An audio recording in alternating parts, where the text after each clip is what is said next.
Good afternoon and welcome back. I hope you all had a great lunch. Now we would like to start the session on controlling nuclear weapons. I also would like to introduce the chair for this session, Professor Nikolas Emmanuel, Soka University. Yeah, thank you very much. So to begin, we actually have 6 people on this panel, so it's a full panel, and we're going to try our best to hold them to about 12 minutes per person. 12 minutes it goes very, very quickly, but hopefully we can stick to this. So to begin right off the bat, we're going to start with Miss Audrey Kitagawa from the International Academy for Multicultural Cooperation. So I welcome her, and if you can feel free to go up and give your presentation. Thank you very much.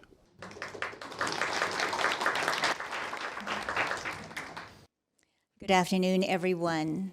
For this privilege to address the ethical, moral, and spiritual dimensions of controlling nuclear weapons.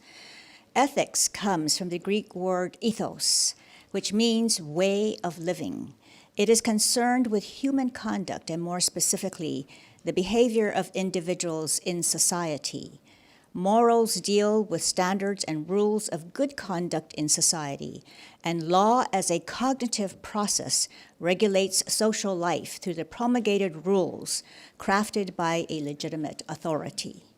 Ethics and morality are sometimes used interchangeably. Morality and laws are inextricably intertwined because morality has affected the formation of the legal system and the rules of conduct in society. These adjudicatory bodies and processes are designed to render justice. Using the word spiritual relates to the human spirit or soul, as opposed to material or physical things. The foundational premises of the codification of treaties, conventions, declarations, and regulatory functions, which laws are designed to address, come from an inherent recognition of the sanctity of life and relates to the spiritual dimension. This spiritual dimension manifests in multitudinous forms and structures, but simultaneously transcends them. It is therefore universal in its nature, even as its manifestations appear specific. Ethics, morals, and the spiritual dimensions are foundational to what we are discussing today on controlling nuclear weapons. We must always remember that true security must be ontological security, which is that sense of stability that emerges in response to the need to experience oneself as a whole continuous being and having a positive view of self, the world, and the future. But what have we seen in the past 78 years since the bombs were dropped on Hiroshima and Nagasaki? We've seen one nuclear weapon state grow into 9, with Iran perhaps soon becoming the 10th, and Saudi Arabia indicating that it would also seek to own nuclear weapons when Iran acquires them. We have heard the president of South Korea declare that if North Korea's nuclear threat grows, South Korea would consider building nuclear weapons of its own, or ask the US to deploy them on the Korean peninsula. We've seen the ramping up of spending on nuclear weapons. China is expected to quadruple its nuclear warheads to 1,500 by the year 2035. The US is in the midst of modernizing and extending its nuclear stockpile at an anticipated cost of $600 billion over the next 7 years. Japan's military budget doubled in 1 year's time.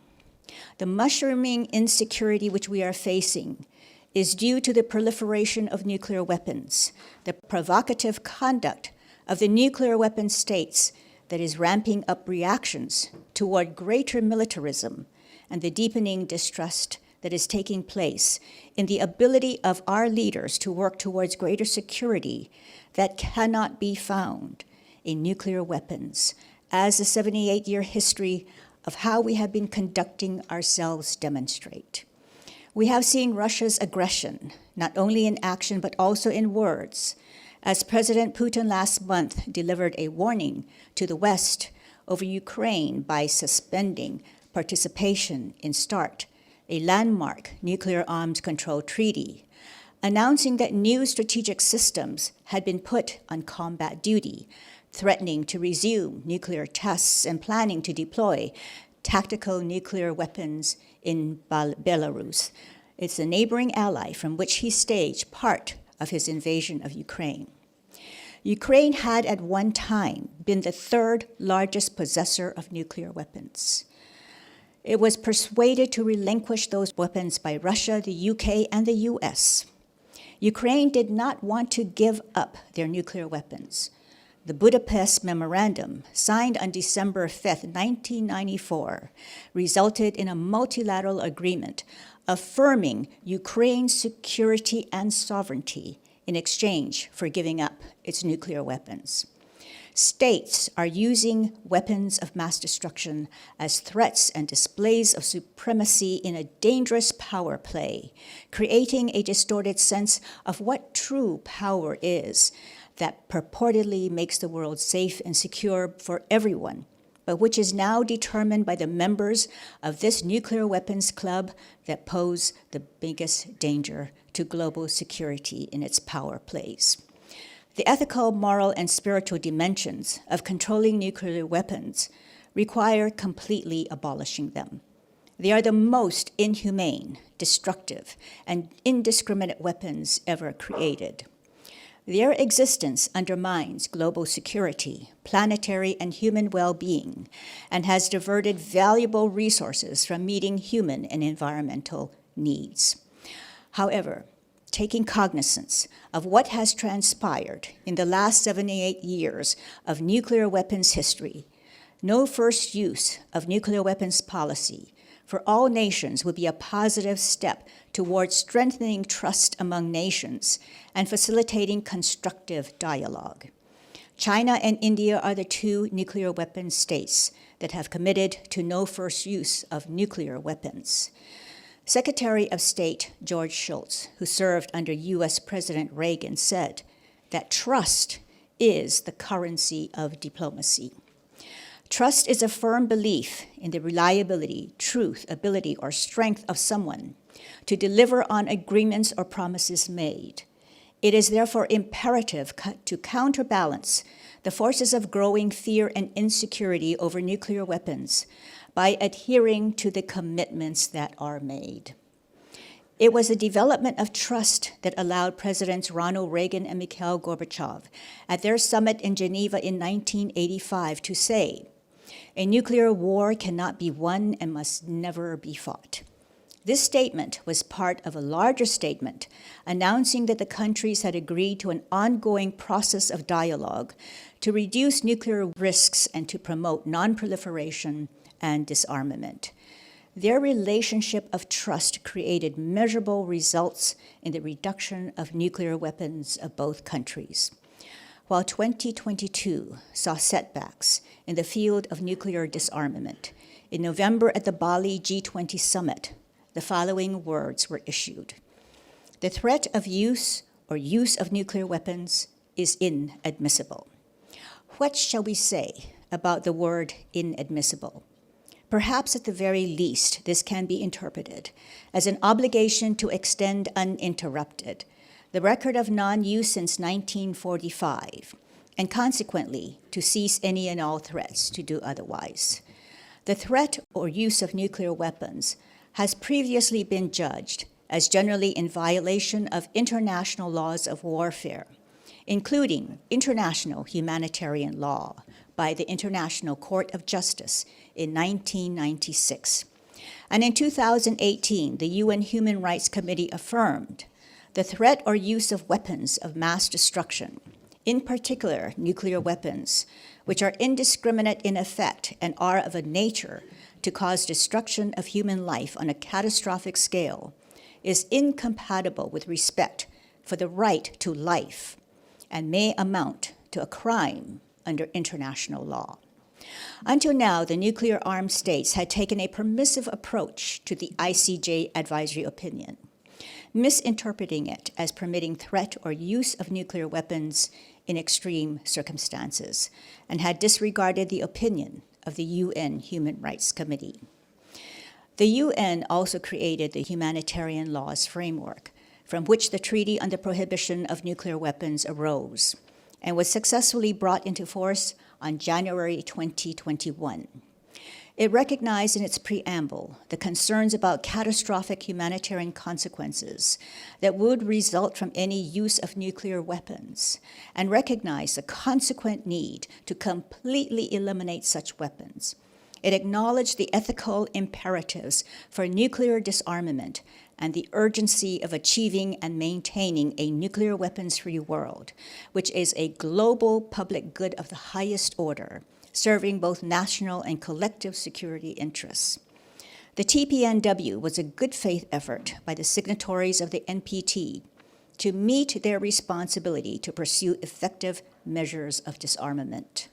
However, upon analysis, we find that the G7 nuclear states have not adhered to the NPT, and each state is in violation of their obligations under Article 6 of the NPT.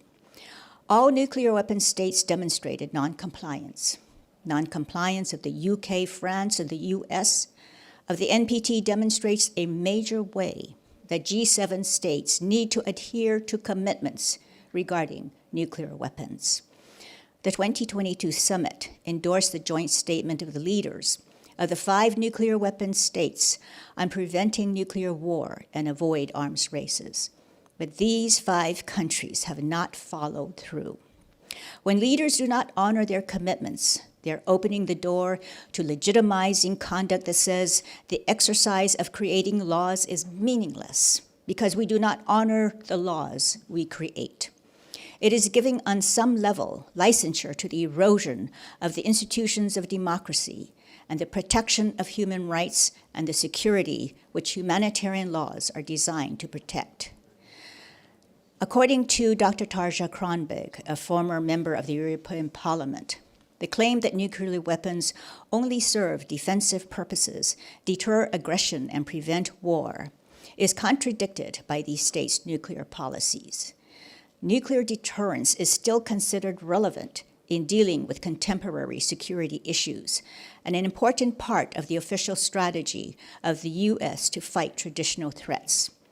The existence of nuclear weapons and the threat of using it in a retaliatory attack is as immoral as an initial attack, and we must stop utilizing it as a false equivalent to true security. The G7 has made few commitments on disarmament in recent years, with none made in 2019 and only one in 2022. In 2022, in Elmau, Germany, the commitment was a statement that the G7 are united to resolve to advance implementation of the NPT. Unfortunately, the Elmau nuclear statement had the lowest compliance of the 2022 commitments. This year's Hiroshima summit must reverse this trend and raise the nuclear issue to the highest priority, as a stark reminder of why nuclear weapons must be eliminated, and as a heart of the disarmament of the peace movement. Hiroshima is where this issue must be elevated, demanding more attention and action. And I would like to conclude by saying that we have a moral obligation to do everything we can to eliminate nuclear weapons.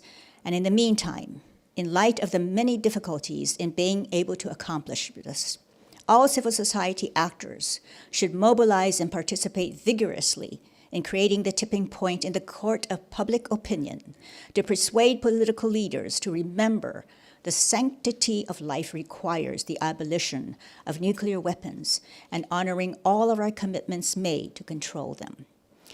And final comments.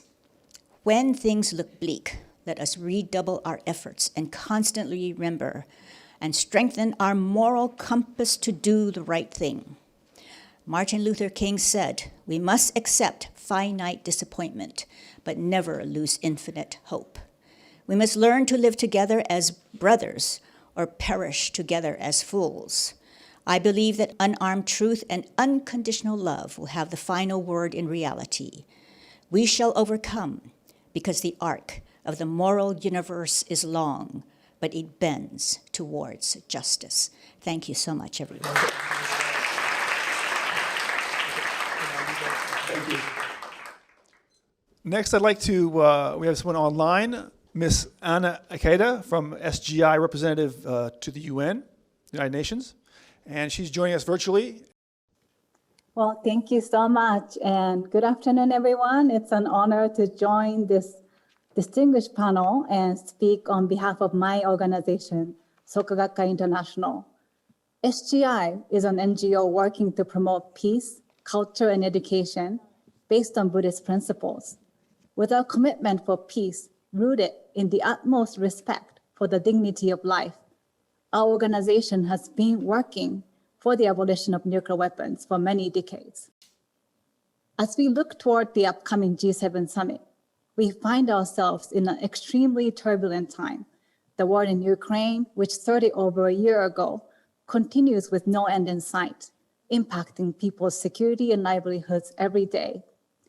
Amidst the escalating tensions, the bulletin of the atomic scientists moved the hands of the doomsday clock forward, setting them at 90 seconds to midnight, the closest to global catastrophe it has ever been. On top of this, recent developments such as the announced suspension of Russia's participation in the 2010 New START Treaty, the plans to deploy nuclear weapons in Belarus, and North Korea's launch of yet another intercontinental ballistic missile raised the concern for a renewed nuclear arms race. The current war in Ukraine has shown that nuclear deterrence is deeply flawed. It relies on the assumption of rational actors in power and the credibility of threats, which we know are far from reality, especially in times of conflicts. A security system based on deterrence is therefore completely irresponsible and dangerous. Nuclear weapons, if used by design or accident, can pose unimaginable, devastating consequences on people and our environment. The city of Hiroshima, where the G7 leaders will meet this year, serve as a stark reminder of the humanitarian consequences of nuclear weapons, which courageous survivors continue to remind us through their stories. Next slide, please. We therefore applaud the inclusion of nuclear disarmament in the themes to be addressed at the G7 summit in Hiroshima and urge that the topic be included in future summits. Beyond their potential use, nuclear weapons continue to threaten us through their mere existence. For instance, resources spent on those weapons hinder the advancement toward achieving the SDGs and building the post-pandemic world. Therefore, they tangibly affect other priority areas to be addressed at the G7 summit. So I would argue that this year's G7 summit presents us with an opportunity to seriously rethink our understanding of security and international peace. We must wake up to the reality that nuclear weapons cannot be the means for achieving national security. Instead, we, as the international community, must work together to advance nuclear disarmament and promote human security, which was mentioned earlier in the conference. That's the only way to ensure our collective security and survival. The 2022 SGI Peace Proposal, authored by our international president, Daisaku Ikeda, urges that we must detoxify ourselves from current nuclear-dependent security doctrines. Based on this, I would like to share 4 potential recommendations on controlling nuclear weapons. The first is to adopt the no first use policy. To reduce current tensions and create a way toward resolving the Ukraine crisis, the nuclear weapon states must urgently initiate action to reduce nuclear risks. With nuclear arsenals in a continuing state of high alert, there is a considerably heightened risk of unintentional nuclear weapon use. For this reason, since last summer, SGI has renewed its commitment to advocate for the principle of no first use to be universalized as the security policy of all states possessing nuclear weapons, as well as nuclear-dependent states. We believe that adopting the doctrine of no first use by nuclear-armed states would significantly stabilize the global security climate and help create a much-needed space for bilateral and multilateral dialogue toward ending the conflict. The policy of no first use would also operationalize the recent statement by the G20 leaders that the use or threat of use of nuclear weapons is inadmissible, as well as the statement by the P5 countries in January last year that a nuclear war cannot be won and must never be fought. Certainly, such declaratory policies must be accompanied by changes in actual postures and policies, such as taking all nuclear forces off hair-triggered alert in order to build mutual trust. Overall, no first use would be a critical step toward reducing the role of nuclear weapons in national security and serve as an impetus to advance nuclear disarmament.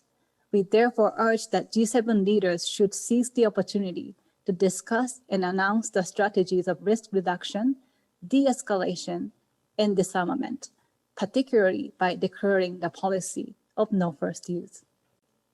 The second area I would like to focus on is G7 leaders' role in advancing multilateral disarmament discussions. At last year's NPT review conference, member states were unable to reach consensus on the final document. As we prepare for the next review cycle, it's critically important that G7 leaders take bold leadership and renew their commitment to fulfill obligations for disarmament stipulated under Article 6. And equally important would be to engage in further explorations on the complementarity between the NPT and the Treaty on the Prohibition of Nuclear Weapons, TPNW. If G7 leaders were to stand by their commitment to advance nuclear disarmament, their constructive engagement with the TPNW would be necessary. We especially hope that Japan would fulfill its commitment to be the bridge builder by engaging productively in the TPNW discussions, recognizing that despite divergences in approaches, all countries share grave concerns about the potential use of nuclear weapons. We strongly hope that G7 countries will demonstrate their willingness to work cooperatively with the TPNW states parties by committing to attend meetings of states parties to the treaty in the future. And next, I urge G7 leaders to take the opportunity of the summit in Hiroshima to reaffirm their commitment to create a world without nuclear weapons and take concrete actions toward the end. It is often said that a world without nuclear weapons is the ultimate goal. However, we have to be absolutely sure that we achieve this goal before nuclear weapons destroy our world. There have been some calls by experts to set the year 2045 as the absolute deadline for the elimination of nuclear weapons. At the Hiroshima summit, G7 leaders could possibly agree on setting such a timeline and determine to begin negotiations toward that end. Such commitment should be coupled with actions, including issuing agreements to cease production of new weapons and weapons-grade fissile materials, and reducing existing nuclear stockpiles, including negotiating a follow-on to the New START treaty. Last, as an organization committed to promoting peace and disarmament education, we call on G7 leaders to demonstrate their support for educational initiatives at every level. We strongly hope that they would set an example by visiting the Hiroshima Peace Memorial Museum and meeting the atomic bomb survivors to directly hear from them their experience and catastrophic impact of nuclear weapons. To shift the current security paradigm dependent on nuclear weapons, we must transform the way people think about peace and security and change the dominant narrative that nuclear weapons keep us safe. We need to raise the public's awareness that the surest way to avoid a nuclear war is by eliminating those catastrophic weapons that there is no such thing as building our own security at the cost of insecurity of others. For this reason, a nuclear abolition proposal put forward by the SGI president in 2009 states that if we were to put the era of nuclear terror behind us, we must confront the ways of thinking that justify nuclear weapons, the readiness to annihilate others when they are seen as a threat or as a hindrance to the realization of our objectives. Shifting the public narrative at such fundamental levels would be a challenging task. For this reason, we ask for the G7 leaders' commitment to make available the opportunity for everyone, especially but not limited to young people, to learn about the humanitarian consequences of nuclear weapons. We welcome Prime Minister Kishida's initiative for the Hiroshima Action Plan and establishing a youth leader fund for a world without nuclear weapons. We hope Japan will exercise its leadership to affirm that the purpose of such education is not to provide only the education about disarmament, but education for disarmament. To close, I will argue that the current tensions and uncertainties in the global security climate elevates, not undermines, the value and role of dialogue and diplomacy. It means that the forums like the G7 and the United Nations serve more important functions than ever. As part of the civil society, SGI stands ready to support multilateral efforts to resolve conflicts through peaceful means and achieve a better world together. On the occasion of the 10th Review Conference of the NPT last summer, we joined over 100 religious and faith-based organizations from around the world to issue a joint interfaith statement. It reads in part, and I quote, "Our diverse faith traditions remind us that we are not prisoners of our current reality. Each of us are creative, resilient, and capable of creating a world we desire," unquote. As a person of faith, I express my great hope and confidence that as a species, we are capable of resolving our nuclear dilemma and finding a way out of our extinction. And I would like to end my presentation by following Audrey's lead and sharing some words from Dr. Martin Luther King. Quote, "When our days become dreary with low hovering clouds, and our nights become darker than 1,000 midnights, we will know that we are living in the creative turmoil of a genuine civilization struggling to be born," unquote. In the time of darkness, let us work together to break the dawn and create a world free of nuclear weapons. I thank you.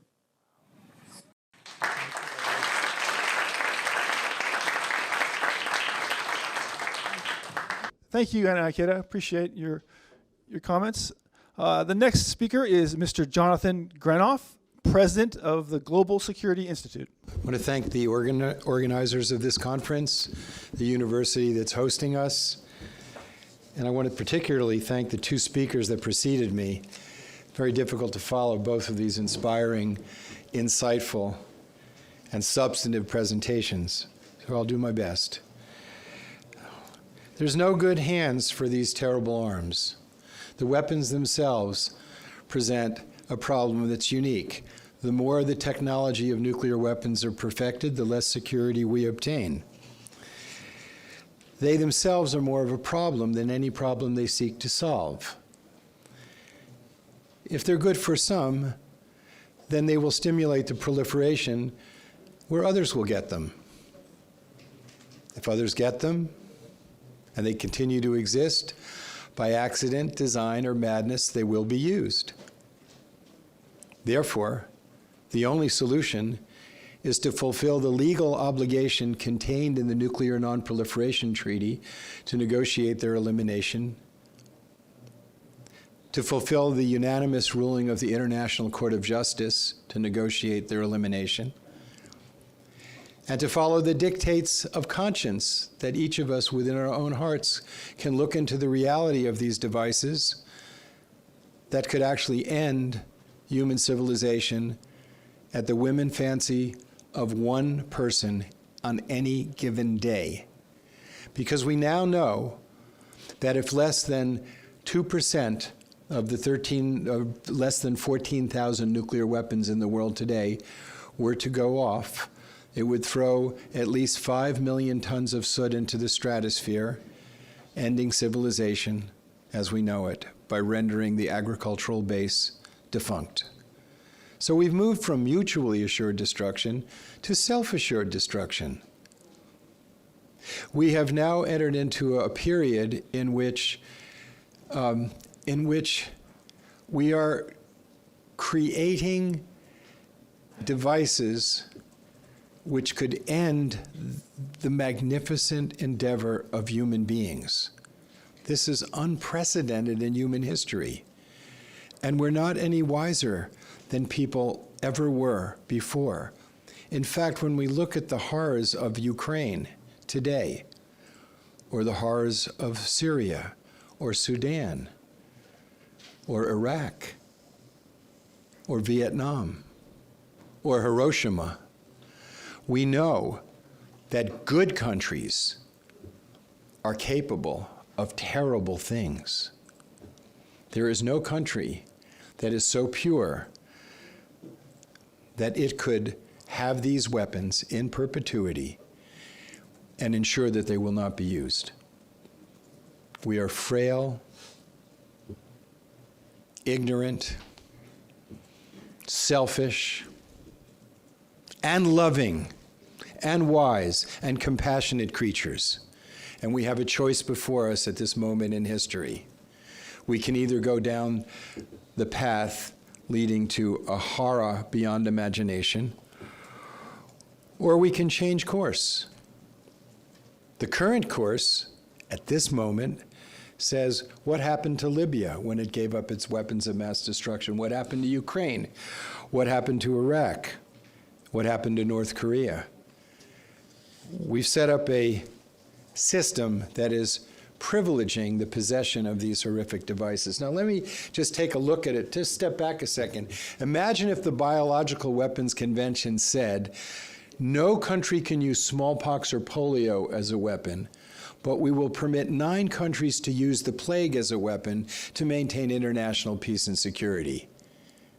We would say that's absurd. It's morally incomprehensible and it's impractical, which it would be. But it's precisely the system that we have with nuclear weapons. So pressure has to be put on the states with nuclear weapons to live up to the promises that they've made pursuant to the Nuclear Non-Proliferation Treaty, the third most important legal instrument of the 20th century. The first being the UN Charter, the second being the Universal Declaration of Human Rights, and the third being this instrument, which has very effectively kept the number of nuclear weapon states in order. But in order for the treaty to gain its indefinite extension in 1995, promises were made to fulfill the commitment for disarmament, test ban treaty, fissile material cutoff treaty, strengthening international atomic energy safeguards, nuclear weapons of mass destruction free zone in the Middle East. In 2000, 13 practical steps to walk down the ladder were iterated. In 2010, more of them. But they haven't been fulfilled.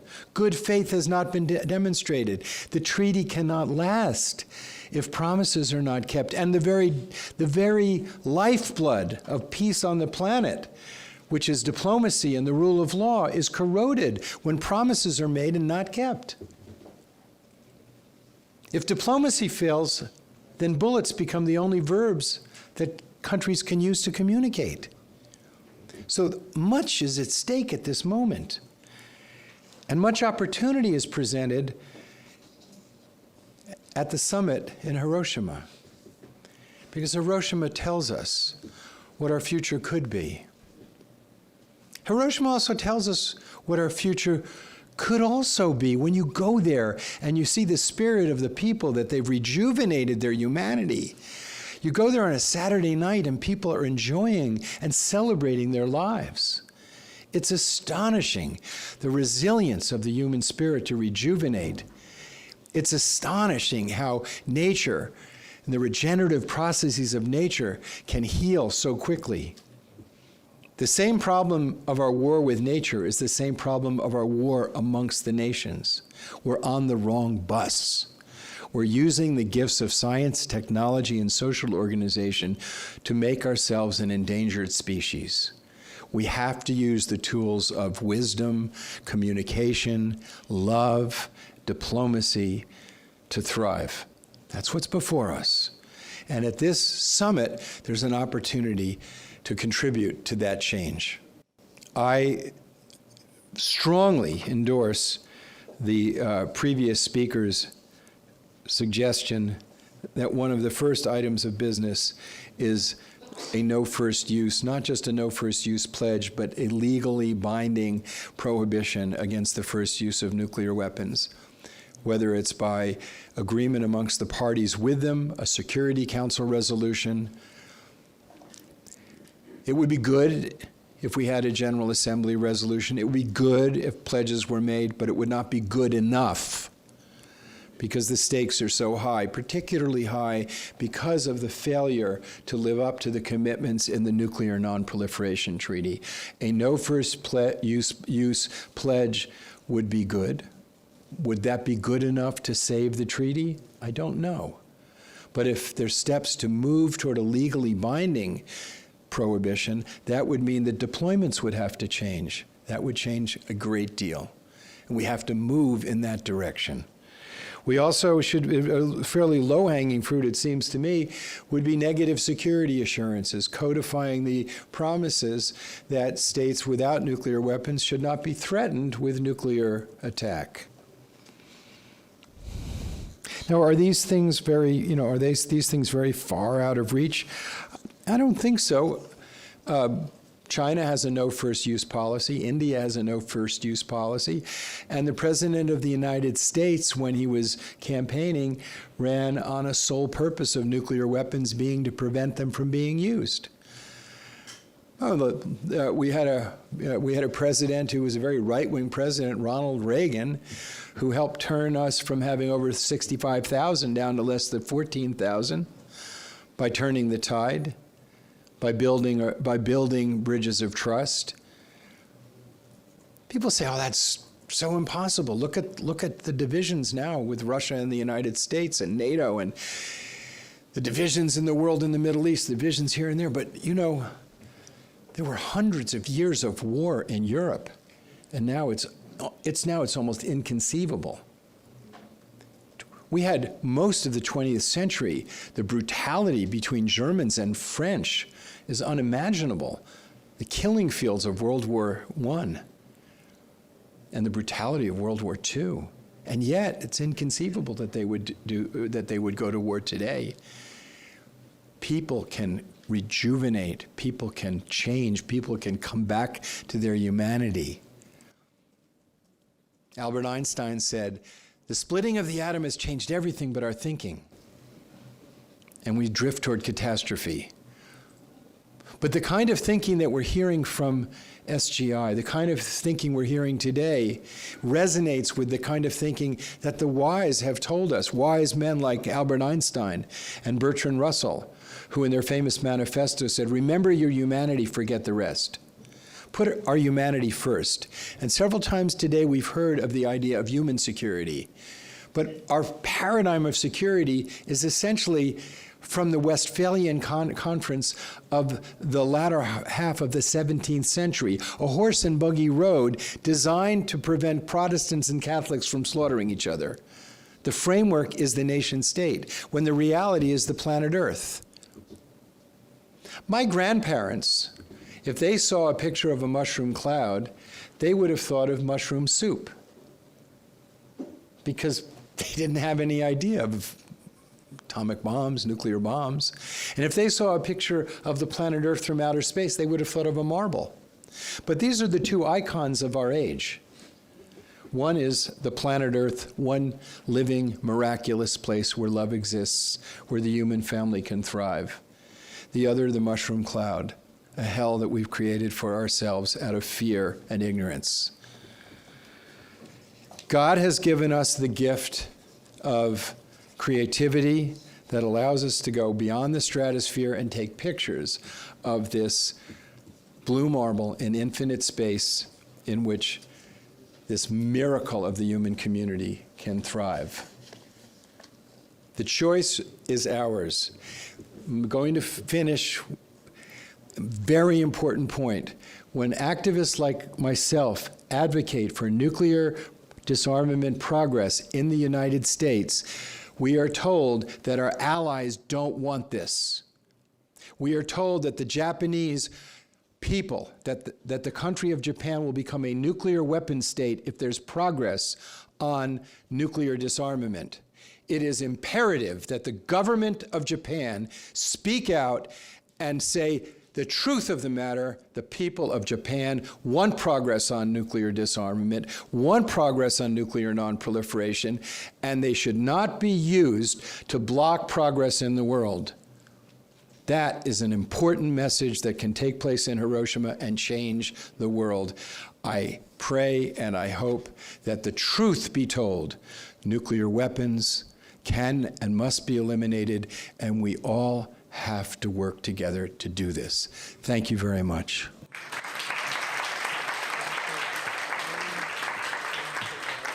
Thank you, Dr. Granoff. I'd like to also ask Ms. Rorry Daniels, the Managing Director of the Asia Society Policy Institute, to join us and share her thoughts. Well, hello, everybody. Good afternoon. First, let me thank the organizers of this conference for allowing me to come and present some views that I have on how we could control nuclear weapons in the current international environment.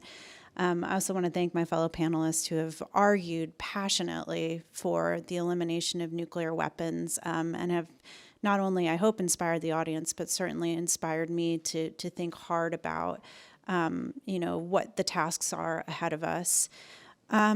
So I, would like to speak about this critical topic of controlling nuclear weapons in the context of a multilateral meeting of some of the top economies in the world by focusing my remarks on global governance and what multilateral or minilateral institutions can do in the current international political environment to improve the nuclear non-proliferation regime.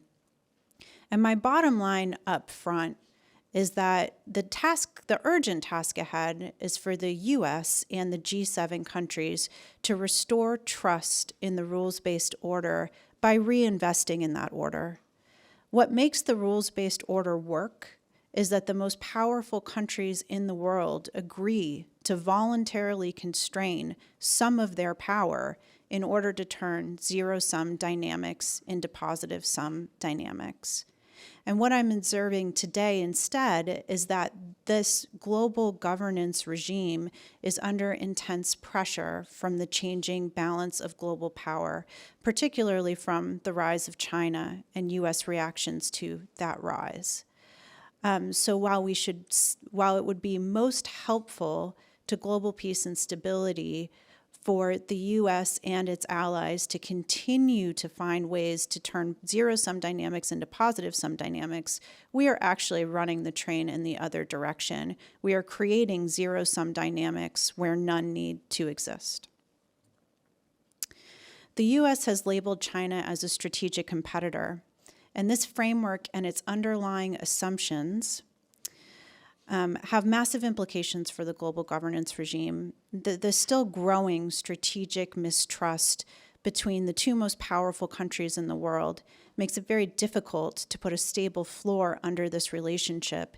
Even as both sides state that they would like to avoid war, they are preparing for it. And put simply, as long as the US and China are emphasizing each other as a threat, and particularly as an existential threat, then there is little hope to compartmentalize the areas where the two countries disagree so that these two countries can work together towards common goals and interests. China on one side and the US and its allies on the other side are trapped instead in a classic security dilemma in which actions one side feels are defensive in nature are seen as aggressive by the other side. This heightened tension is exacerbated by a lack of communications between the U.S. and China, and by an increasingly wide definition of strategic competition that not only includes security competition over discrete issues such as the status of Taiwan or the South China Sea, but is now also has economic dimensions, technological dimensions, as well as a competition over values, human rights, and norms.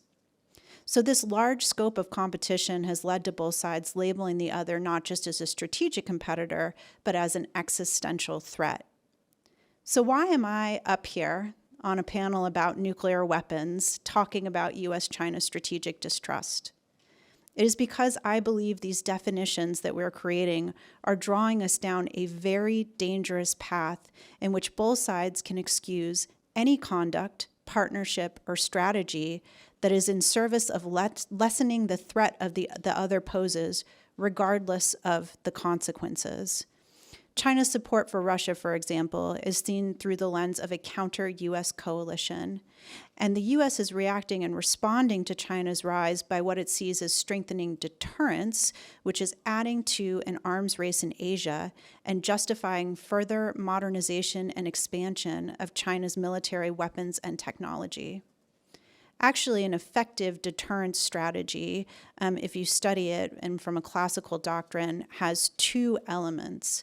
One is a signal or a force posture that shows what would happen if the other side took a move. The other is a communication with that side, explaining, exactly how that force posture is defensive in nature. And without having the communication to actually explain a defensive strategy, these actions that the U.S. is taking in coordination with their allies are seen as offensive in nature by the Chinese and contributing to this downward spiral. Reversing this trend and finding a way toward the policy both sides say that they want, where the two sides could simultaneously work on common interests while competing over some issues, requires a better definition of strategic competition, what we are competing over and why. And I do not believe we can achieve this policy goal of having areas where the U.S. and China can cooperate on effective global governance, including nuclear non-proliferation, an area that will absolutely take the combined effort of both sides to address while we label each other as an existential threat. This doesn't mean that the U.S. and its allies have to agree with China's interpretations of values and norms or with China's narrative of victimization at the hands of the U.S. and its allies, but it does mean questioning whether U.S.-China state-to-state relations are the best venue for addressing all of these issues all of the time. Having a robust and active civil society is an enduring strength of democracies, and particularly of the G7 countries. And I would suggest that we try to find a better division of labor and more trust in the civil society process to carry some of the burden of this values competition. The U.S. needs to hear about the unintended consequences of its overly broad China threat perception from its friends and allies. The G7 should include discussion on reconciling the domestic U.S. political conversation where China is absolutely being used as an excuse to, as a mechanism to excuse failures of U.S. governance, with what is needed for global peace, stability, and prosperity, and from there to define a hierarchy of needs on nuclear non-proliferation that acknowledges trade-offs between absolute security and global stability. The member countries of the G7 should also invite scrutiny of their own conduct as well, in a nothing-to-hide strategy to legitimize an equitable system of arrangements in the eyes of the member states and the global south. And this includes continued scrutiny and monitoring of the AUKUS nuclear submarine projects that have been recently announced. It includes the U.S. formally joining international agreements and mechanisms that it has long supported, such as the UN Convention on the Law of the Sea and the International Criminal Court. Again, we cannot let China be the motivating factor of abandoning the rules of the road. We can't compete with China by becoming more like China.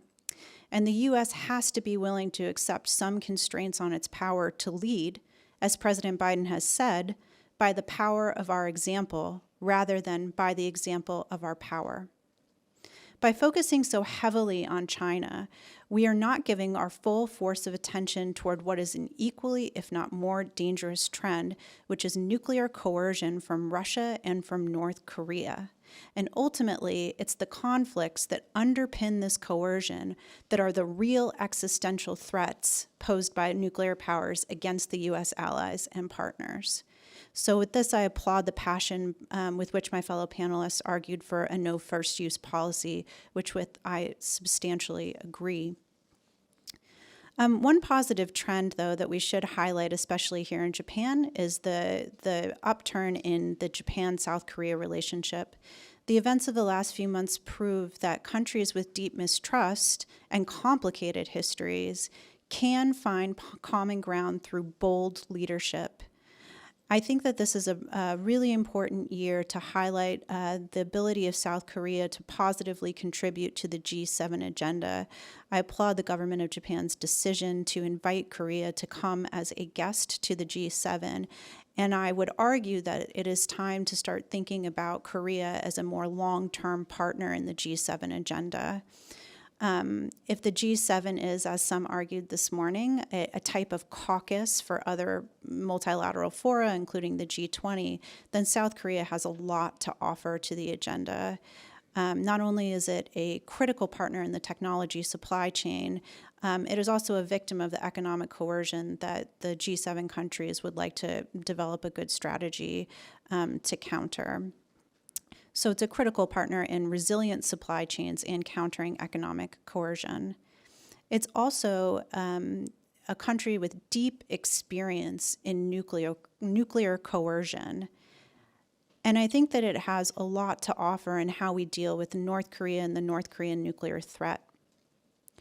My own opinion on how to deal with North Korea is, again, that we need to invest in the rules of the road that we have created ourselves. And that means that we need to demonstrate to North Korea that there is a viable roadmap forward to lifting some of the UN sanctions. At the moment, North Korea, we have not exactly enumerated to North Korea what it needs to do to lift sanctions. And that allows North Korea to excuse its own behavior in ways that are contrary to the entire nuclear non-proliferation regimes. What do we lose when we approach the international system with strategic competition and distrust? I can tell you that between the US and China, we have completely lost our dialogues on the peaceful use of nuclear technology that had been running under the strategic and economic dialogue between the US and China for many years that were focused on how to effectively use nuclear technology for cancer research. I mean, obviously, this is an area where the world should agree that we have common cause, but because we approach China with such strategic distrust, we are not able to do the normal state-to-state work of working together on areas where we can agree. Another area that we've lost, and I'll end on this point because I have very little time left, is that the US and China used to work together quite a bit on reducing the stockpile of weapons-grade uranium in the world by converting highly enriched uranium reactors to low enriched uranium reactors and research reactors. And I believe that we could continue to raise ambition in the G7 to continue to reduce the amount of highly enriched uranium in the world by moving to low enriched uranium mechanisms. There's no reason for research reactors or military equipment to continue to contribute to or justify the stockpile of nuclear-grade material in the world. And ultimately, I believe that highly enriched uranium machinery should not only be phased out, but it should be added to the list of prohibitive machinery in international agreements. This would close an important gap between the need for nuclear research to drive innovative products and the potentials for states to sell or use highly enriched uranium for nuclear weapons development. And it would reduce the amount of weapons-grade material in countries that are holding on to it for military purposes. The G7 could be a critical venue to raise ambition on this topic, and I hope that it will be included in the Hiroshima agenda. Thank you.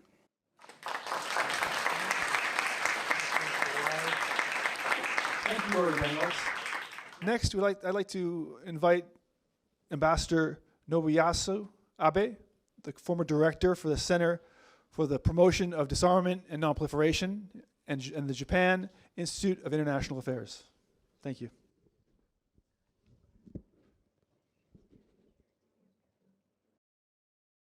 How are you today? I have had already 4 speakers before me, and they touched on a number of points I'm going to raise. That shows it may become boring to you, but in the meantime, I think it seems I'm on the right track. So the 5 points I wish to emphasize today in regard to G7 summit in Hiroshima, it's the nuclear issues. First is there should be reaffirming the goal of achieving a world without nuclear weapons. Second, they should be embracing TPNW, Nuclear Weapons Ban Treaty. Currently, all of the G7 are against the treaty. Third, there's an ongoing war in Ukraine. We have to definitely prevent use of nuclear weapons there. And in the meantime, we may be able to succeed in devaluing the value of nuclear weapons. It may be strange to hear, but that is my interest. Fourth, they should be endorsing the Reagan-Gorbachev axiom, there's no winner in a nuclear war and it should never be fought. Last of all, the G7 leaders should be calling for nuclear no first use, or in a different expression, sole purpose of nuclear weapons. First, achieving a world without nuclear weapons. Well, this is now today very much a well-known phrase. It's a goal set by President Obama in Praha, 2009. G7 leaders should reaffirm this goal. In the meantime, until we achieve a world without nuclear weapons, there should be some concrete steps to be taken leading to the goal. One of them is reducing the risk of unintended or accidental use of nuclear weapons. This is very important in a practical, immediate sense. The number of weapons, they should be freezing and gradually reducing the number of nuclear weapons. Also, as Prime Minister Kishida also advocates, reduce the role of nuclear weapons in national security policy. That includes nuclear no first use.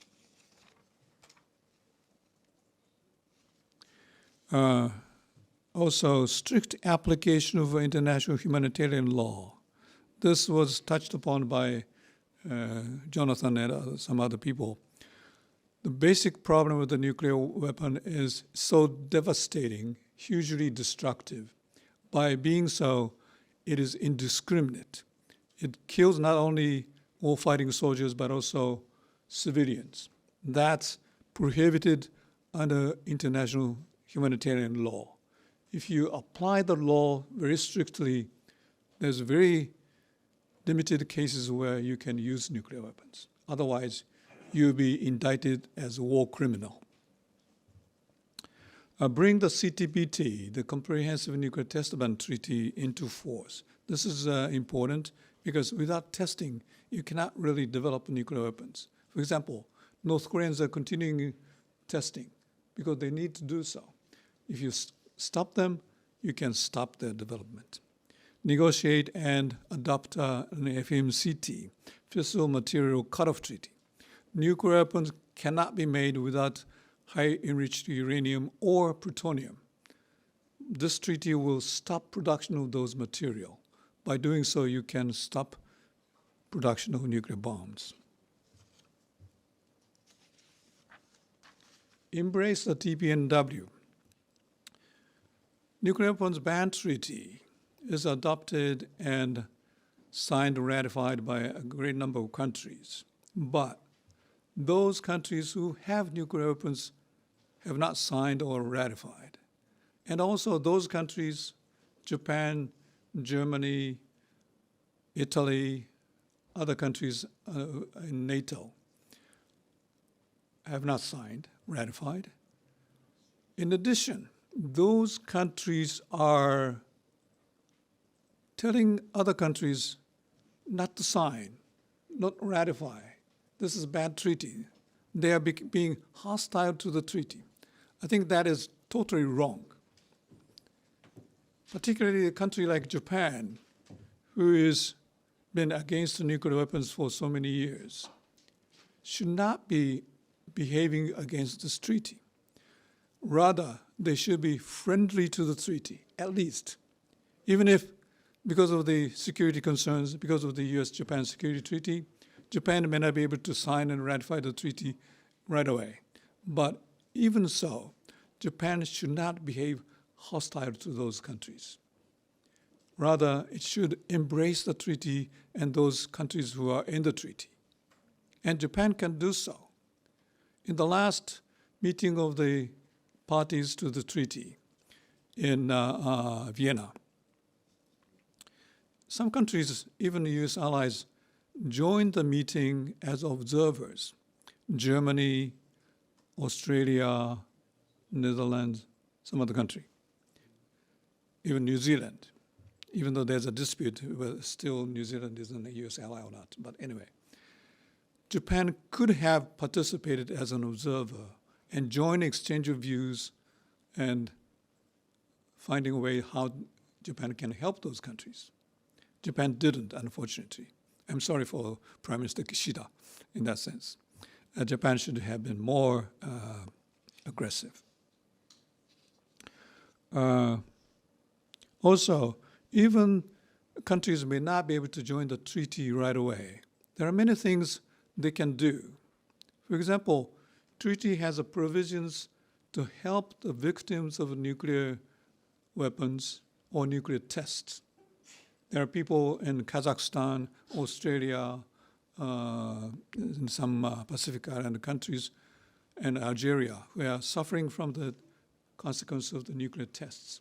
Japan can help those people because Japan has experience of treating people in Hiroshima and Nagasaki.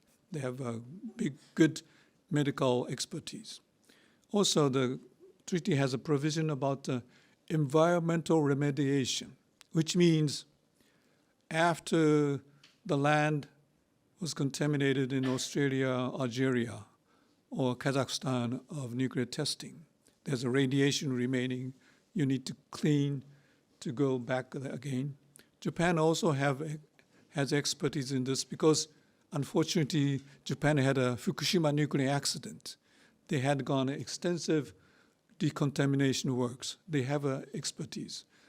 So why don't join those countries and help them to work on the remediation? They can do so.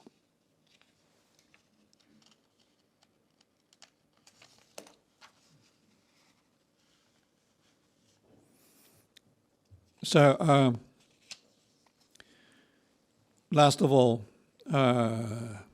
Japan should also stop joining the other countries, US and other countries, who are, in fact, campaigning against joining the treaty. Sometimes those countries threaten the countries in Africa, in the Pacific, or in Asia. If you join the treaty, we'll stop or reduce our economic assistance. That's a terrible way to do so. Japan should not be joining that kind of efforts. Ukrainian war. There's a terrible war going on. Well, I need to spend another day to discuss the illegality of the war, but anyway, it is against the basic principle of the UN Charter, which says respect of territorial integrity, respect of sovereignty, non-interference in domestic affairs. Russia tried to overthrow President of Ukraine. It also is against the Budapest memorandum, which said if Ukraine gives up nuclear weapons, other countries, US, UK, and Russia will respect the sovereignty and territorial integrity and independence of Ukraine. Russia broke them. So it's a terrible warfare. Interesting, if you read carefully the Budapest Memorandum, it says the parties signing the memorandum promised to seek immediate Security Council action to provide assistance to signatory, which is Ukraine, if it becomes a victim of an act of aggression or an object or threat of aggression in which nuclear weapons are used. Exactly this is the situation.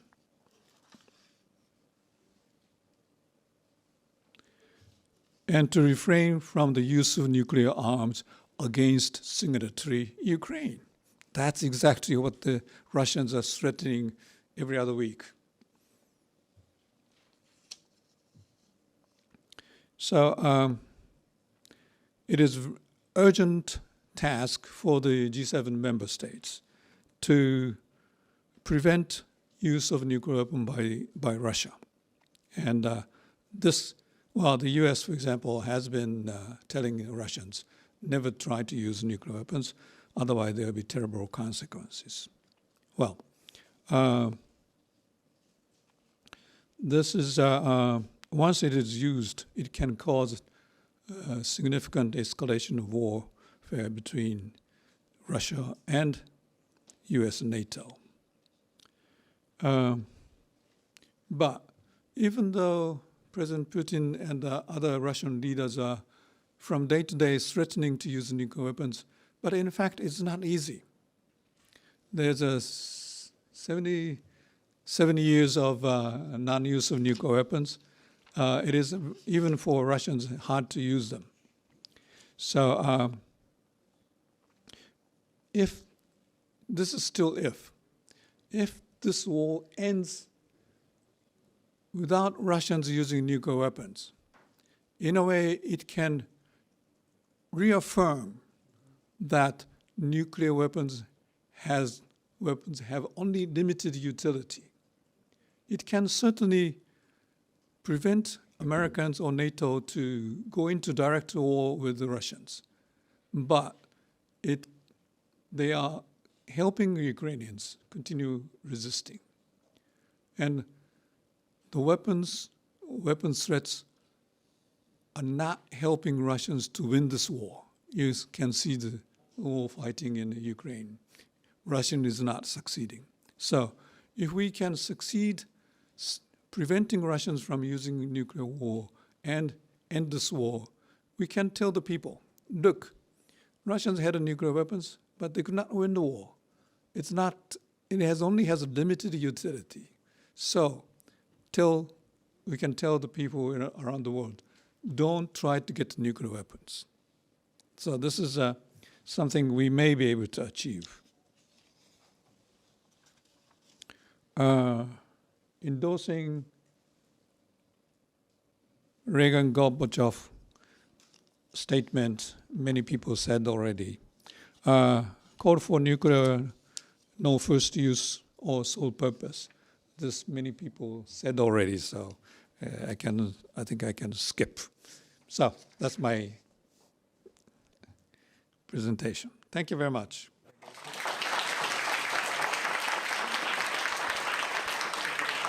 Thank you very much, Master Abe. Thank you. Next, we have a virtual Zoom presentation by Professor Mitsuru Kurosawa, Professor Emeritus at Osaka University. Thank you very much, Chairman. My name is Kurosawa, Professor Emeritus, Osaka University, Japan. And the title of my presentation here is G7 Summit, Hiroshima, will be good opportunity for nuclear disarmament, or should be good opportunity for nuclear disarmament. So that is my message at first. And I highly appreciate this is a great pleasure and honor to join this conference. So I highly appreciate the organizers for my invitation. Okay, one slide before that,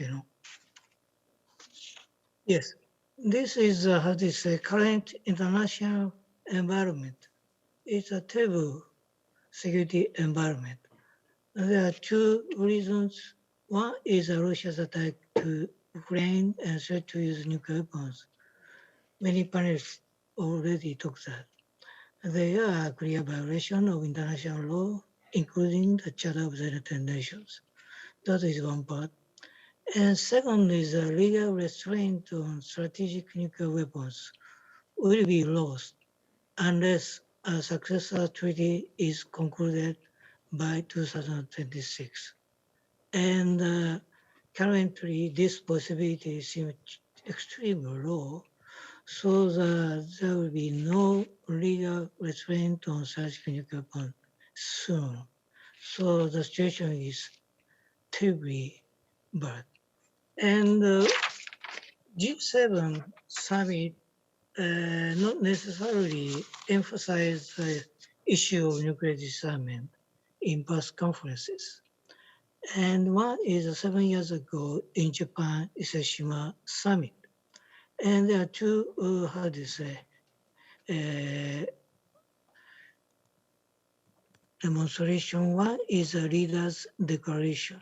We reaffirm that non-proliferation and disarmament issues are among our top priorities, and commitment to seeking a safer world for all and creating the conditions for a world without nuclear weapons.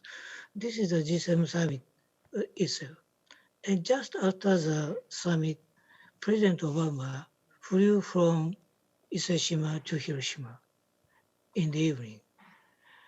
And he visited the Hiroshima Peace Memorial Museum, read wreaths at the Hiroshima Memorial Park, delivers a very powerful message for a world free of nuclear weapons, and met with atomic bombing survivors.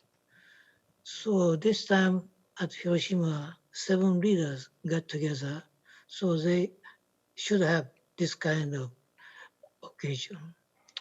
Okay, next please. This is last year's G8 Elmo in Germany. And the leaders' communique includes 3 paragraphs on the nuclear disarmament. We are united in a resolve to comprehensively strengthen the NPT. So the NPT should be strengthened. And the NPT is a cornerstone of nuclear non-proliferation regime and foundation for pursuit on nuclear disarmament. So NPT is base for non-proliferation regime and also nuclear disarmament. And number 3, G7 reaffirms its commitment to the ultimate goal of world without nuclear weapons. That is the last year's final documents. From now on, I talk to the coming G7 Hiroshima summit. And this summit will emphasize the importance of nuclear disarmament. What are the reasons? There are 4 reasons. The first is the president of the Hiroshima summit is the Prime Minister Fumio Kishida. And he is a very strong supporter of and also promoter for nuclear disarmament. And he is a representative from Hiroshima City. He always says that nuclear disarmament is his life's work. So among the many prime ministers of Japan, he is the most strongest and supporter and the strongest promoter in the history. So we can expect much better outcome with appear in the G7 summit. And this is somehow, already said, Hiroshima Action Plan proposed by Prime Minister Kishida at the NPT level conference in August 2022. And there are 5 points. Importance of continuing the record of non-use of nuclear weapons. So Russia is threatening the use of nuclear weapons, so it is a very important message. And second, the enhanced transparency. So it is also necessary for we find the progress in nuclear disarmament. And number 3, maintain the decreasing trend of global nuclear stockpiles. Otherwise, there may be a big nuclear arms race between the United States and Russia or United States and China. So this is also a very important message. And number 4, a secure nuclear non-proliferation. In particular, North Korea or Iran, something like that. And number 5, encourage visit to Hiroshima and Nagasaki by international leaders. So the G7 summit to Hiroshima is a very good or best opportunity for 7 leaders to meet in Hiroshima, and they can do what President Obama did 7 years ago, but more than that. So these 5 points should be included in the communique of the G7 in Hiroshima. Then I speak about the 6 recommendations for the G7 Hiroshima summit. And number 1, they should criticize Russia's aggression to Ukraine as well as its threat to use nuclear weapons. So many panelists already said this one. So this is one of the most important messages at the Hiroshima summit. And I think it will be appear with no doubt. Second, they should announce a strong message against activities that promote nuclear proliferation. So maintain the good health of the nuclear non-proliferation. So such as recent aggressive activities of North Korea, including the launch of many missiles, as well as Iran's strong pursuit to make nuclear weapons. So this is one of the most important issues of this NPT, and we should agree this one. And number 3, we should strengthen the norms that strictly prohibit the attack on the peaceful nuclear facilities, including nuclear power plants. So NPT includes peaceful use of nuclear weapons, nuclear uses. So in order to keep that principles, as Russia is doing such kind of things, we should strictly prohibit the attack of the nuclear power plant or something like that. Number 4, they should encourage the United States and Russia to come back to negotiations or dialogue on the reduction of strategic nuclear weapons. So currently it seems to be very difficult, but G7 members should collectively encourage Russia to come back to the negotiation or dialogue or the framework for the next strategic nuclear weapons reductions. And number 5, they should repeat their determination to pursue nuclear disarmament with the ultimate goal of a world free of nuclear weapons. This seems to be a little too easy because ultimate goal, I don't want to use this word, but when we think realistically, G7 members are all nuclear weapons or nuclear alliance. depend on the nuclear weapons. And in a short time, it's impossible to reach the world free of nuclear weapons. But as a long-term purpose, they should keep this word. And the last one, they should start negotiations or dialogue for nuclear risk reduction that will prevent unintentional use of nuclear weapons. These topics of nuclear risk reduction is very popular, even at the 2022 NPT review conferences. And there may be big opportunities. They start dialogue to reduce the nuclear risk in order to prevent the unintentional use of nuclear weapons. So I submit here 6 recommendations here, and this summit is one of the best opportunities, and should be one of the best opportunity to promote nuclear disarmament toward a world without nuclear weapons. Thank you very much for your presentation.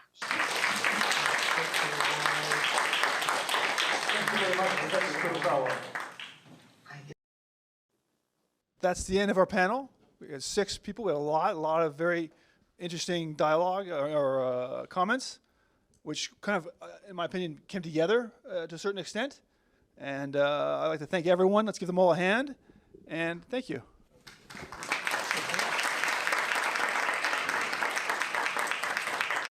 Are there any questions? Yes, Dean Koide. Yes, thank you very much. Excellent presentation by 6 speakers. Of course, we have a representative from civil societies in this panel, and also one distinguished professor who has been working on the role of civil societies in nuclear reduction movements. I'd like to ask the role of civil societies, especially in the context of controlling nuclear weapons. Well, we sometimes assume that state-to-state relations are trapped into zero-sum game. States are sticking to its own interests, so they have difficulty in escaping from the prisoner dilemma situation, like nuclear tensions.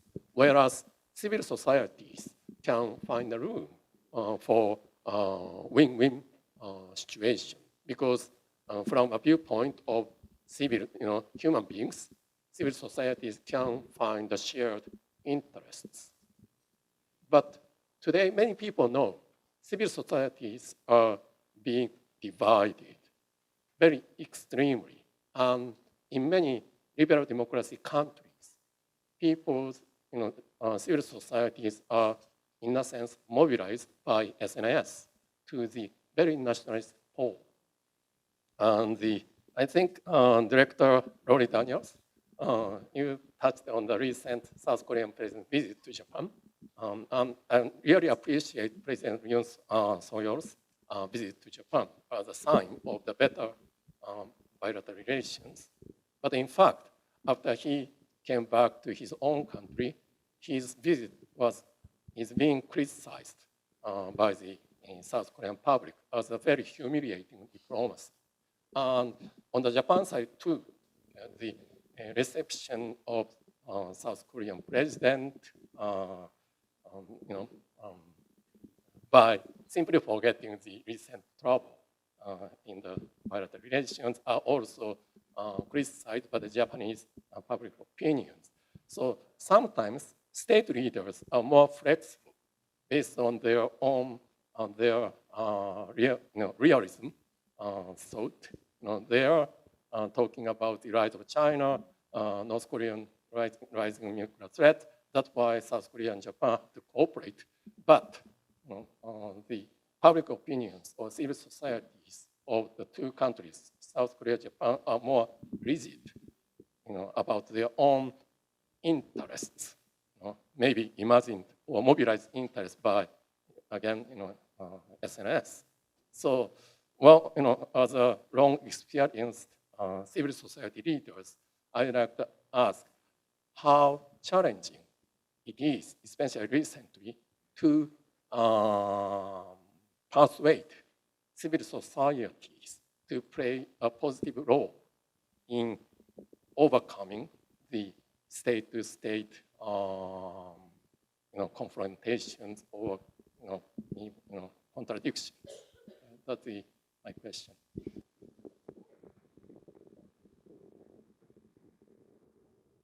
Well, thank you for that. I think you've very correctly identified a lot of the dynamics that are at play in civil society. There's no easy answer to this question. If there was a silver bullet to say, well, we can turn the opinion of civil society, which has long been influenced by what states and state leaders say about their own interests, then we might be in a very different place. But in fact, the very hard work that needs to be done now is in people-to-people relations. That is how you can transform a relationship between two societies, and it is not a overnight process. But time, I think, is on South Korea and Japan's side right now to begin that process again. President Yoon will, barring any significant civil society movements inside South Korea, will be in leadership for several years. I do think that the motivating factor behind this new rapprochement is, as you correctly identified, an increasingly common threat perception in the neighborhood, underpinned by U.S. support for a stronger Japan-South Korea relationship. But ultimately, these are two democracies, and the future of their relationship belongs to the people. So what I would recommend, if I can be, so bold, is that the state-to-state relationship needs to be underpinned by academic exchanges, by tourist exchanges, by cultural exchanges. It needs to involve some sort of reconciliation that surfaces all of the feelings that the two societies have toward each other in an open and transparent and constructive way. And without doing that very difficult but essential people-to-people work, it will be difficult to sustain the state-to-state relationship at a new level.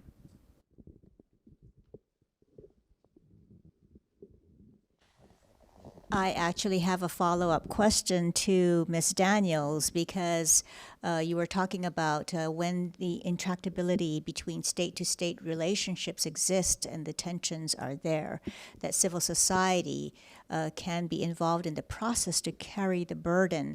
And I know that you are a track 2 diplomacy expert, and you have a lot of experience in this regard. So I wanted you to share with us how effective do you think track 2 diplomacy is in this particular aspect? Thank you. Well, I think track 2 has the potential to be incredibly effective in addressing some of the blockages at the state-to-state level, but it needs to be invested in at the track 1 level in ways that I'm not seeing happening right now, particularly in some of our more intractable conflicts, which is between the U.S. and China and between the U.S. and North Korea. What track 2 can do is reframe issues in ways that make them potentially more constructive, but it requires the official level, the track 1 level, to be receptive to that type of reframing and to use track 2 as a tool in order to investigate specific points of inquiry. I have seen it work before. I've even seen it, work to a certain extent in South Korea-Japan relations. I think in 2018, believe it was 2018, I was involved in a track 2 at the time that the intelligence sharing agreement between Japan and South Korea was under threat due to some of the many long-standing issues with wartime forced labor and the Korean justice system, the way that it is continuously going back and relitigating these issues, and export controls that Japan had placed on South Korea, in relation to these disputes, and a reframing of the issue at the track 2 level actually did lead to a breakthrough that allowed the suspension of that agreement to be delayed. I can't speak to the specifics because of the confidential nature of the discussion, but I will say that the way that the issue was reframed was very self-reflective, and that's what we need more of in these conflicts. We need officials and scholars to be quite self-reflective and be a little bit less focused on criticizing the other side's behavior and a little more focused on how we can reframe ourselves and our own issues in order to move these things forward. But at the moment, I think that the real challenge here in track 2 is not coming up with new and creative ideas. It's the receptivity of the governments to adopt them. I want to qualify that a little bit. We shouldn't wait for the governments to be receptive. During the height of the Cold War, I was the representative to the UN of Lawyers Alliance for World Security. I was practicing law at the time. I was not a full-time activist like I am today. And we had an initiative with the then Soviet Union of bringing lawyers from the Soviet Union to the United States and sending lawyers from the United States there. There was a similar initiative with physicians called International Physicians for the Prevention of Nuclear War. They won a Nobel Prize. They were much more public than we were. There was also a scientific exchange in the Pugwash conferences. They also won a Nobel Prize for those exchanges, which took place when the governments were mutually demonizing each other. What we did, what I was very involved in, was bringing dozens and dozens of lawyers from the Soviet Union and showing them jury trials in the United States where public citizens were administering justice. We took them to bankruptcy court. Imagine when they asked, you mean the state is giving people freedom from the debt to the rapacious capitalist banks? Yes. And then they met U.S. attorneys and they asked, how will you prosecute the political party that put you into office? And they said, of course we will. Now that's been at risk during the Trump years, but it's been part of our tradition. But what really turned their heads around was when they met. I did this in my home. I actually had a federal district judge come, and there were 40 lawyers from the Soviet Union. And she explained that she was holding the city of Philadelphia, the state, in contempt of court for overcrowding in prisons. And they said, well, what gives you the power to do this? She said, I'm the judge. And I think it's cruel and unusual to have 8 people in a cell designed for 4. They said, where does it say that in the law? She said, our Constitution gives me the power and says there should be no cruel and unusual punishment. Now, the idea that the state was being subject to the rule of law, I could see this turn their heads around.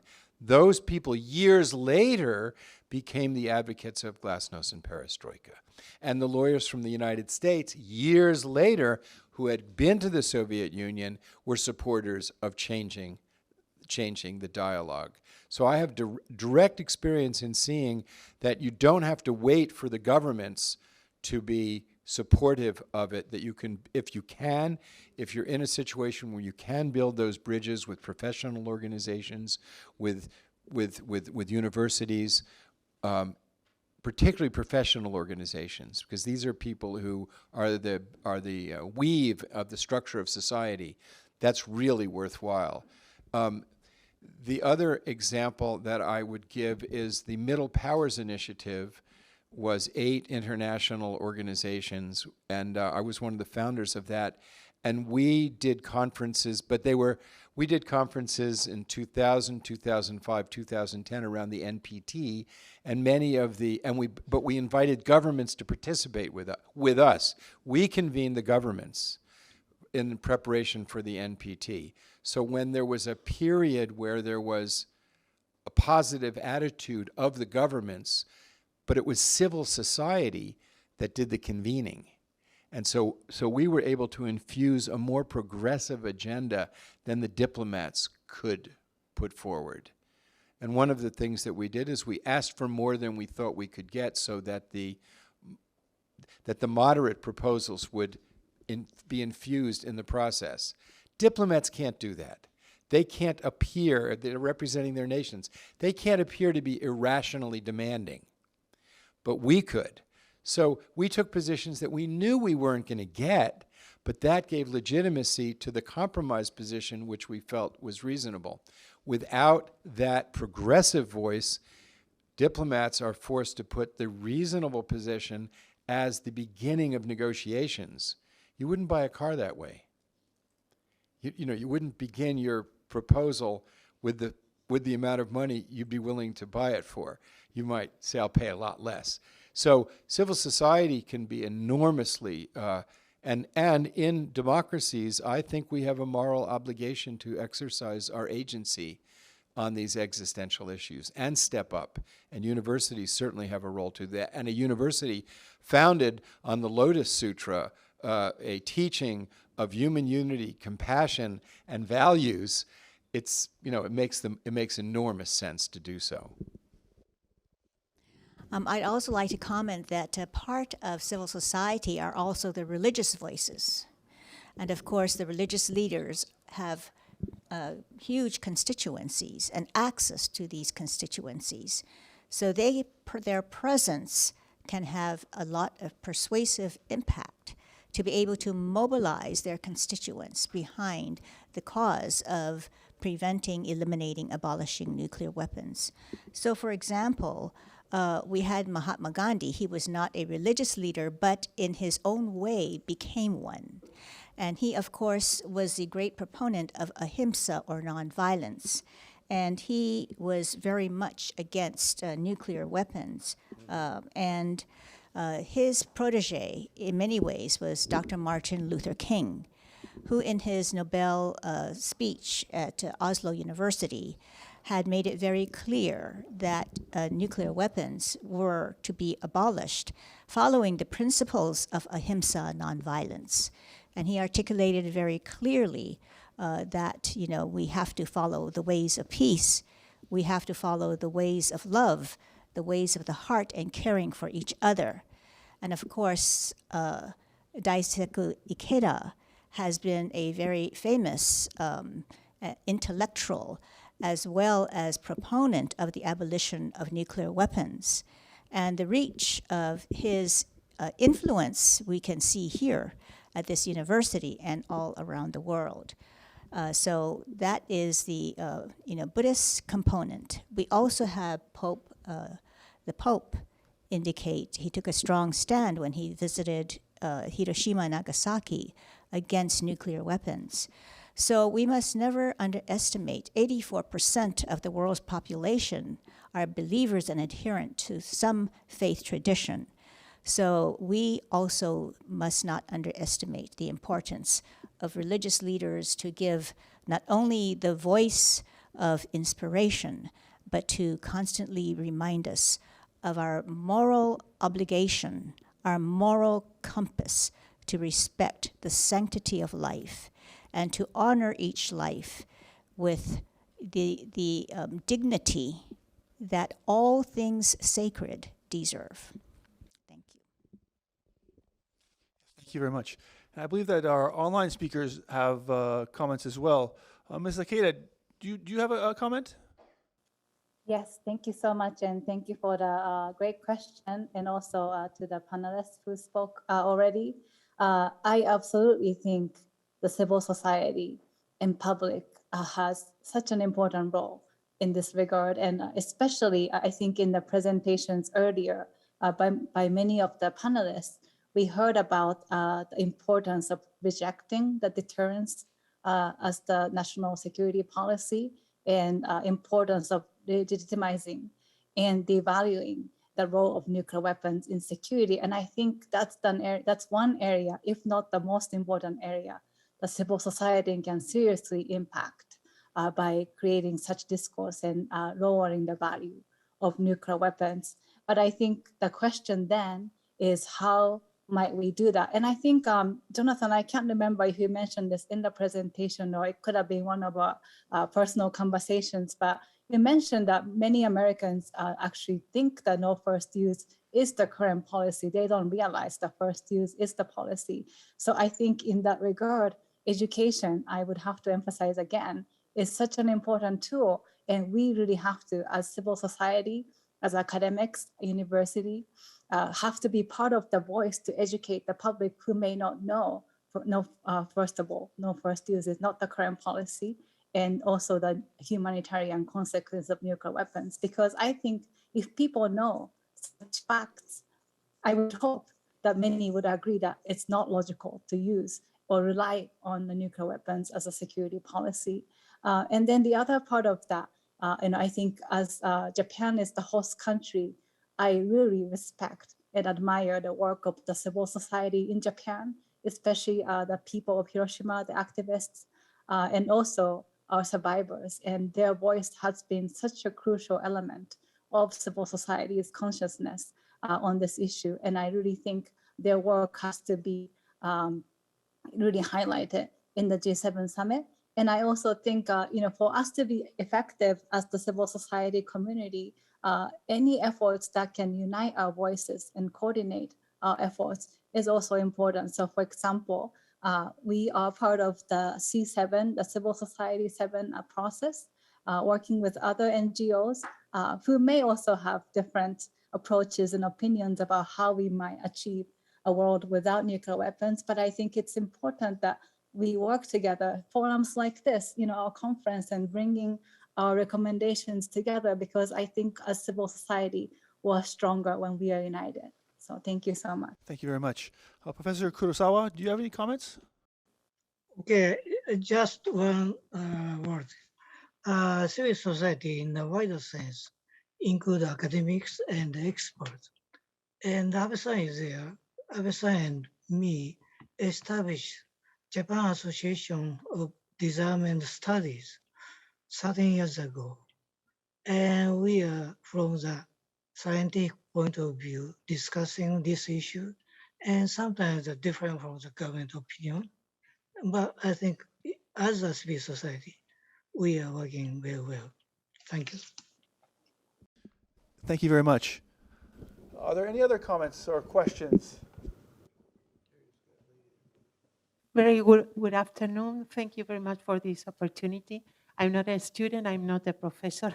I'm only a neighbor of this Soka University, and I'm very happy to be here. And I would like to ask you, thinking about the name of this conference, Advancing Security and Sustainability, if you could do a little, or maybe a great effort to think about the possibility of this disarmament took place in these moments, what would be the subjects that we will be dealing in this conference? I mean, if all the countries that we are waiting approve this disarmament, which would be the steps or which would be the actions that would follow to this? Many of the steps that are needed have already been promised by the states parties to the Nuclear Non-Proliferation Treaty, which is a treaty that's almost universal. Every nation in the world is a party to this treaty, except for 4, North Korea, India, Pakistan, and Israel. Every other nation. And they have a legal duty in the treaty to negotiate the elimination of nuclear weapons. But it doesn't say how they will do that. So they have had a series of conferences in which the members of the treaty unanimously have set forth promises to fulfill that obligation by doing certain things which are, in a way, the architecture of things that we know could be done that would move in that direction and change relationships between states.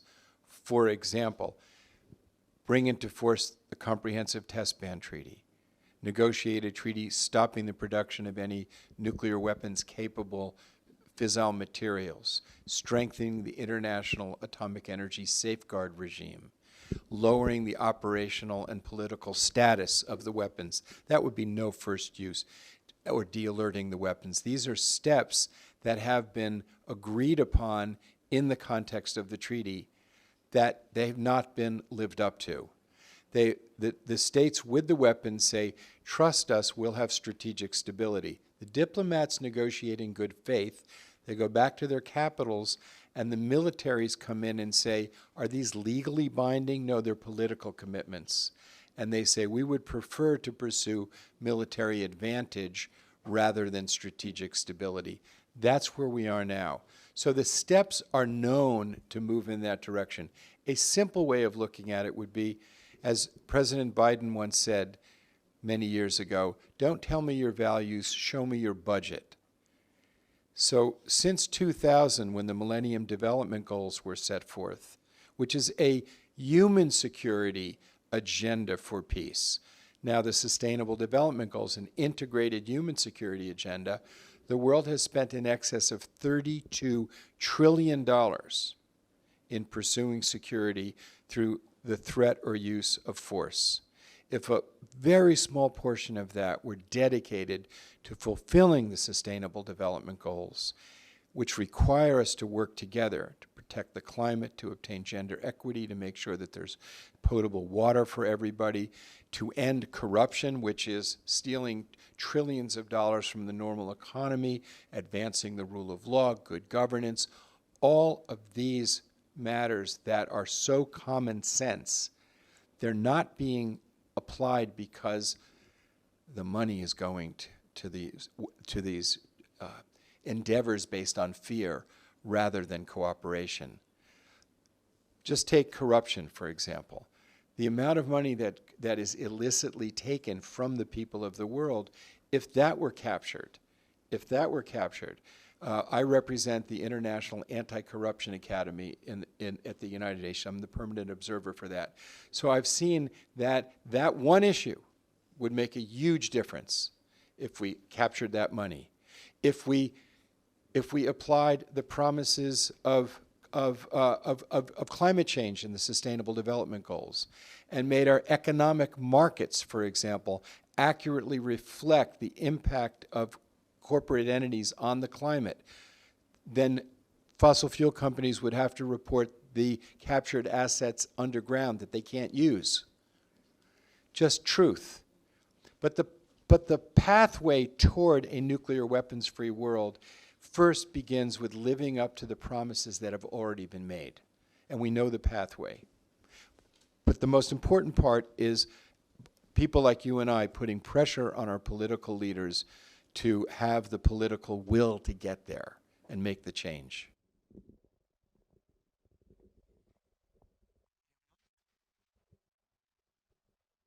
Are there any other questions? Back to the woman in the light green, right here with the glasses, yeah. Yes. Hello, thank you. So I will take the opportunity. Yes. Hello, everyone. So my name is Sima. I'm studying here in International Peace Studies program, and I am from Russia. So yeah, I have a lot of questions. So several speakers said today about how trust is meaningful and like how it can be a first step to the nuclear disarmament. So my question is, what maybe agreements, what type of agreements would you expect, would you hope to see from this G7, where half of the countries are holders of the nuclear weapons and Russia is not joining anyways? So what can be real actions that can be, what can be real agreements from this G7? And like how I, as a Russian who is not living in the country currently, how can I affect something? Can I ask you a personal question? Why are you not in Russia at the moment? Okay. Yes, I came last year to study. Okay. Peace studies. Okay, and I wanted to ask you another question then following up to that. In your peace studies, you raised the important word trust, which I also brought up in my presentation, as trust is the currency of diplomacy. And trust is an inherent modality, an important value by which we engage with each other. If you don't have trust of a person, whether in your personal life, whether in your work life, in any situation, then the, wanting to engage, you don't want to because you can't trust the person. Trust inherently implies integrity, and that it is a mark of your moral compass that you will keep your word. And so this integrity also goes to your veracity, your truthfulness as a person. So these are actually moral values that are very important, that establishes the foundation of human relationships. So to the extent we are in breach of the moral compass, our ethics, our values, then the manifestation of that breach is outwardly made known. And so it is very important that each and every one of us, including our political leaders, including the person in everyday life, including in husband and wife relationships, you must have the ability to trust. So the development of education, peace education, as Anna Ikeda said, but it's also the education of the heart and the values that are important, that actually is foundational to how we conduct ourselves in our daily lives, that establishes our veracity, our integrity, our honorableness in living life daily. This is a daily thing. And so this is the important aspect that we must all be able to master. And the mastery of the self is very difficult. In the political stage, however, this aspect of power dynamics is very important. And the play of power dynamics is the egoic self in action that we get to see. And it is automatically a divestment, an alienation from an understanding of the true self. And therefore, this education, moral education, is foundational to even peace education. So now, how do we apply that to the countries?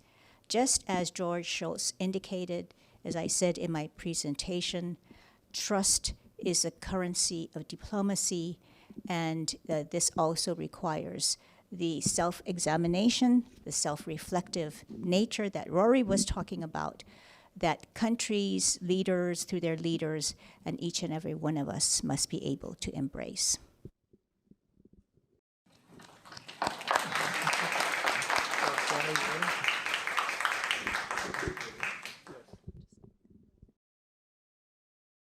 Let me just briefly add that there are so many unilateral things that we could do on nuclear disarmament to reinvest some trust back into the international system. I mean, there's absolutely no reason to have the amount of weapons that we do in order to secure our own sovereign territory. And I think that, the way that I would look at trust in the international system with regard to the G7, you rightly pointed out that some of the major players are not involved. But to the extent that the G7 countries can just live up to their own commitments, that reinvests trust into the international system. It makes it possible for other states to follow suit. It puts pressure in the international community to lower the temperature. And I think any one of those things would be incredibly, enormously valuable right now. We cannot turn the tide toward peace unless we stop now what we're doing that moves us towards war. So starting there at a stopping point at the G7 with commitments to eventually reduce our stockpile of our own nuclear weapons would be an excellent opportunity. And our online guests, do you have any comments? Yes, thank you so much. First of all, I would like to really thank you, the person who asked the question, for your courage and also your commitment to studying peace and, really being here. I think, especially among the public and civil society and maybe, in the places of study like the university, when we talk about Russia, in such an abstract way of nation state, it's a vague concept, this faceless entity, but it's a collection of people, person like you. And I think, you being in Japan somehow has this great meaning that you're giving, the space of, people who are suffering in Russia as well. So I think you can really deepen the understanding of human security at such an important level.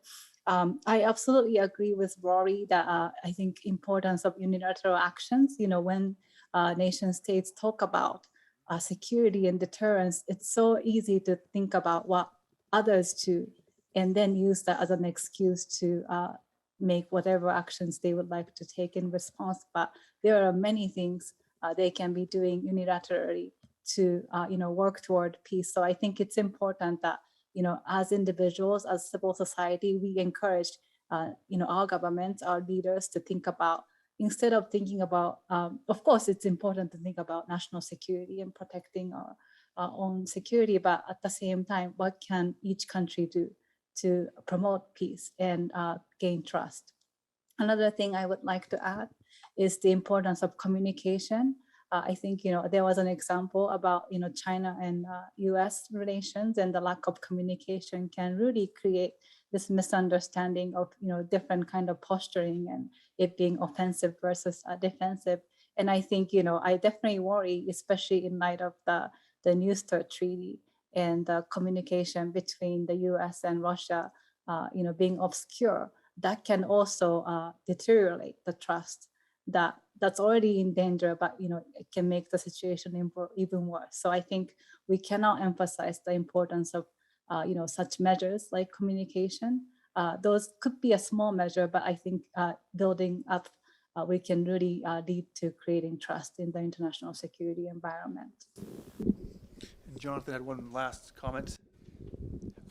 I had the privilege of being a guest at Seliger twice, Putin's elite youth camp, and met many people of your generation there. Came away enormously inspired, enormously confident that the world can change. So I would just want to say to you, please be careful. Please be careful. Little perspective. Not so long ago, when you were very young, the President of the United States led the people of the world and my country to believe that when we invaded Iraq, that the people of Baghdad would greet us with celebration and flowers. And my wife said, "No, I don't think so."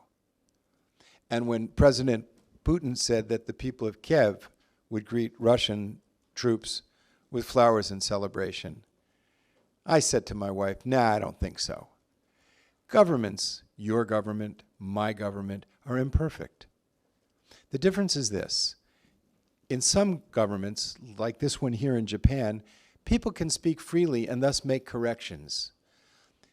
Governments are always going to make mistakes. People are just, that's how humans are. That's why free society is so important, so we can speak freely and correct the mistakes that we make. Right now in Russia, you can't do that. It's dangerous. So I can see that you have a free heart and a free mind, and I urge you to be careful, because what you have studied, what you've experienced, that you've seen outside of your cultural fishbowl, that you've traveled, you're part of that cosmopolitan, brilliant youth that I saw in Russia, that are part of the future that will build a world that crosses borders for peace. This season, you have to be careful. Play the long game, because those values that you have, that have led you to go around the world and learn, those values of the human family are the hope for the future. Governments will not lead in this. Governments did not lead in human rights. Governments did not lead in gender equity. Governments did not lead in environmental responsibility. It is people that do this, and it's people like you with courage and curiosity that will be the future. And thank you for being that way.